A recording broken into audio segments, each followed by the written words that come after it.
પડછાયો હંમેશા સાથે ચાલે છે અને પડછાયો પણ જ્યાં સાથ છોડી દે ત્યાં સાથે ઊભી હોય છે માં.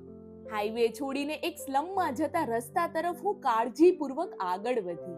આ ગલી મને પીડાઓની પાંખ ધરાવતી દુનિયા તરફ લઈ ગઈ અને હું મળી સુખદેવને, જેમના ઘરમાં ના ટાઇલ્સ હતી, ના દિવાલોમાં રંગ હતો અને હવે તો ઘરમાં માં પણ ના હતી.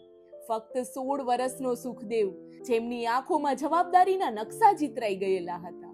માને ગુમાવવાનું દર્દ, પિતાની બીમારીનો બોજ અને ભાંડેડાને ઉછેરવાની જવાબદારી વચ્ચે તે પોતાના આંસુઓને ઊંડે ઊંડે પી રહ્યો હતો. તેણે કહ્યું, હું ઓફિસની ખુરશી રિપેર કરવાનું કામ કરું છું, પણ મારું જીવન ક્યારેય મારાથી રિપેર થયું જ નહીં. એક દુઃખમાંથી બહાર શું આવું, બીજું બસ રાહ જોઈને જ બેઠું હોય છે. મારી માએ થોડા દિવસો પહેલા જ ગંભીર બીમારીમાં જીવ છોડ્યો. હું તો ભણી ના શક્યો, પણ મારા ભાઈ બહેનને ભણાવવામાં હું કોઈ કસર બાકી નહીં રાખું. ત્યાં તો તેમના દાદી રડી પડ્યા અને કહ્યું કે જે જતું રહ્યું એના દુઃખ કરતા તો જે જીવતા છે તેમના મોંમાં દાણો નથી મૂકી શકતા, એ મોટું દુઃખ છે. હું ફૂલહાર લઈ આવી અને સુખદેવને આપતા કહ્યું, તમારી માતાની આત્માને ભગવાન શાંતિ આપે. તેણે શાંત અવાજે કહ્યું, હું કદી રડી નથી શક્યો. હું મોટો ભાઈ છું ને, મારે જ તો મારા નાના ભાઈ બહેનને સંભાળવાના છે. હા, ક્યારેક જીવન માણસને તરત જ એક પલમાં મોટો બનાવી દે છે. હવે આ બાળક નથી રહ્યો. આ ઘરમાં કંઈ જ નથી બચ્યું. શૂન્યતાની દિવાલો અને થંભી ગયેલો સમય, માત્ર 2 સમયનું ભોજન જે આખો પરિવાર ઝંખે છે. હું રાશન કીટ સાથે પરત ફરી. નાનકડા બાળકોની આંખોમાં આશા હતી કે માં પાછી આવશે.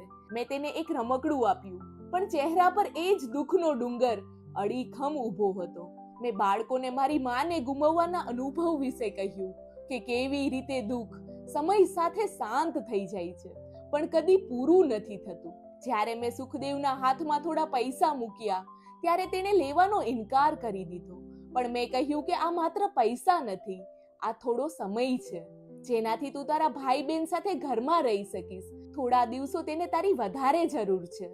દાદીએ ભીની આંખે કહ્યું, જો તમે આજે ના આવ્યા હોત તો હું બાળકોને શું ખવડાવત?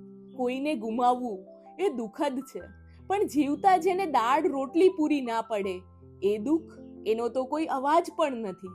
સુખદેવ એક દીવો છે જે આખા પરિવાર માટે પોતે બળે છે અને ઉજાસ લાવવાની કોશિશ કરે છે.